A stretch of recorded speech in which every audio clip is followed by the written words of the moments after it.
आज Doubtnut app download करें। Doubtnut पर अपने सभी गणित, रसायन विज्ञान, भौतिक विज्ञान और जीव विज्ञान के डाउट्स का करो सफाया। बस प्रश्न की फोटो खींचो, एक ही प्रश्न को क्रॉप करो और तुरंत वीडियो सोल्यूशन पाओ। अभी डाउनलोड करें। क्वेश्चन हमारे पास है 800 किलोग्राम द्रव्यमान की एक कार 40 मीटर त्रिज्या के किसी वृत्ताकार मार्ग पर गति कर रही है। अब यदि घर्षण गुणांक का मान जो कार और उस सड़क के मध्य होगा उसका मान 0.5 दिया हुआ है, तो अधिकतम वेग का मान हमें ज्ञात करना है। अधिकतम वेग पूछा जा रहा है क्वेश्चन पे, तब अधिकतम वेग का मान 7 मीटर प्रति सेकंड, 14 मीटर प्रति सेकंड, 8 मीटर प्रति सेकंड या 12 मीटर प्रति सेकंड, कौन सा मान यहाँ पर सही होगा वो हमें देखना है। क्वेश्चन के हिसाब से हम वो कंडीशन बना लेते हैं। एक कार 40 मीटर त्रिज्या के किसी वृत्ताकार पथ पर गति कर रही है जहाँ घर्षण गुणांक का मान हमें भी दिया हुआ है। यहाँ पर हमने सबसे पहले केंद्र ले लिया, केंद्र को O बोला। ठीक है, ये वृत्ताकार मार्ग है जिस पर कोई कार जो है वो गति कर रही है। ठीक है, तो कार के लिए उसकी स्थिति को कहीं अगर हम दिखाना चाहें तो कार की स्थिति कुछ इस तरह से है। गति कर रही है, जिस दिशा में गति कर रही है उसके लिए अगर उसके वेग को बताएं तो वेग को हम कुछ इस तरह से बता दिए हैं जो स्पर्श रेखीय वेग को बताता है। ठीक है, अगर उसके त्रिज्या को, इस पथ के लिए उसके त्रिज्या को हम अगर हम कार के केंद्र तक देखें तो उसे कैपिटल R के रूप में प्रस्तुत कर देंगे।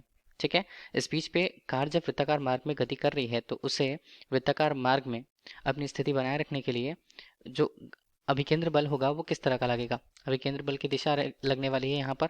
ठीक है, उसका मान कितना होगा, उसका मान होगा mv² बटे, और घर्षण बल का मान कहाँ रहने वाला है। घर्षण बल का मान अगर हम देखें तो जिस दिशा में है उस दिशा के विपरीत लगेंगी, तो घर्षण बल यहाँ पर लगने वाला उल्टी दिशा में। तो ये घर्षण बल ही जो होता है वो वृत्ताकार मार्ग में इस कार को घूमने के लिए या वृत्ताकार पथ पर घूमने के लिए इसे आवश्यक अभिकेंद्र बल प्रदान करता है। ठीक है, तो सभी मान हमें दिए हुए हैं यहाँ पर। अब इस बीच कार के कंडीशन के लिए अगर हम देख लें तो कार यहाँ पर है, तो कार को हमने कुछ इस तरह से कार के लिए उसका जो बल लगेगा वो कहाँ लगेगा, नीचे की तरफ लगेगा।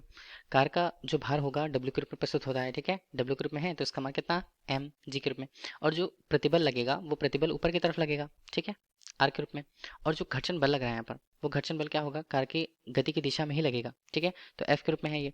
यहाँ पर अगर हम घर्षण गुणांक का मान देखें तो घर्षण गुणांक का मान किसके बराबर होगा, देखिए R जो है अभिलंब प्रतिक्रिया, F जो है बल है, तो इन दोनों के बीच जो परिणामी लगेगा, परिणामी को अगर बिंदु P से हमने प्रस्तुत कर रखा तो परिणामी R के साथ जो कोण बनाता है उसे लैम्डा के रूप में प्रस्तुत करते हैं और यही घर्षण कोण को प्रदर्शित करेगा।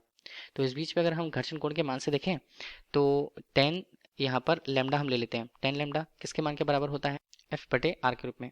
F बटे R हमने लिया। ठीक है, ये किसके मान के बराबर होगा, यही घर्षण गुणांक के मान के बराबर होगा, म्यू के बराबर। ठीक है, ये तो हमारे पास हुआ इतना। अब इस बीच पे देखें हम F का मान या घर्षण बल का मान, F बराबर क्या हो रहा है, म्यू R। हमें घर्षण गुणांक का मान दिया है, R का मान हम देखें तो R का मान अभिलंब प्रतिक्रिया बल के बराबर होगा W के बराबर, जिसका मान mg।